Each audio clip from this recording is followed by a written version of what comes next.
Hello everyone, today in this video we'll fight against the atmospheric world around us, and this time we will talk about history, about bravery, and about being a pioneer in exploring the field. In this case it will be exploration of the field of history, here the military history and the focus Byzantine Empire. The edition of the book I had was from 1997, the original English edition I had of the book Byzantium and its Army by a renowned American Byzantinist, now retired, Mr. Warren Treadgold. Mr. Warren Treadgold is not only great Byzantinist, he wrote also several books about this interesting empire, including the synthesis of its history, over 1000 pages long. I have it unfortunately in soft cover, it's hard to read. And he also wrote the book about the largest crisis of Byzantine Empire that took place from the 7th till the mid of 9th century AD, how Byzantium almost was defeated by invaders and recovered, surprisingly. Very good books. But today I would like to talk about his book, Byzantium and its Army, not necessarily about the content of this book itself, because it's very interesting and good.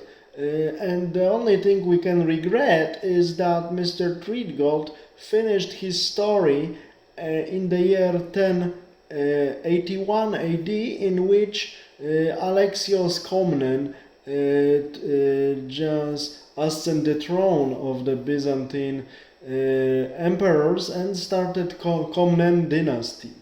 But okay, we have what we have, book is great, but this what I would like to refer to in this video is the fact that Mr. Treadgold writes openly about the fact that it's hard to be a pioneer in the topic, as it happened to him to be a pioneer in writing the synthesis about Byzantium and its army, because he did it for the first time in English literature, and also not only in English literature, wrote such synthesis. And of course it's hard because sources are numerous of different types, icons, so plastic works, coins, archaeology, written evidence, so narrative sources. But there is a lot of information about Byzantine army and the way how it was managed and organized, but it's spread unevenly in many different sources. So to go through it, it's a really hard job. And I really appreciate that Mr. Treadgold did it. But of course, first edition of his book, as he mentions in the preface to his book, edition of the book I was reading, that many people criticize him for small errors he made. Of course, he corrected them later, but many people had fun and passion to criticize him, but they didn't undertake such efforts to write a synthesis like he did. So we see that being a pioneer, it's a very, very difficult and risky job, but it's worth trying, worth taking this challenge, accepting this challenge. But many people don't like to do it, not only historians, but now we are talking about them.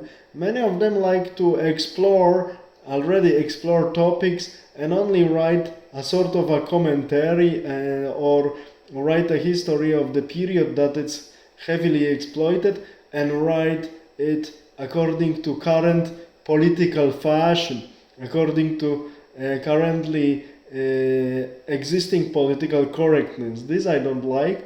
That is why I really appreciate efforts of people like Mr. Treadgold. I also like him because despite the fact he was then retired, despite this fact, he published a book in 2018, The Universities We Need, where he criticizes leftist neo-Marxist agenda that infiltrated universities in Western world and also in United States. He is a very conservative politically and very good scientist, so he is a perfect author to do it, what he did.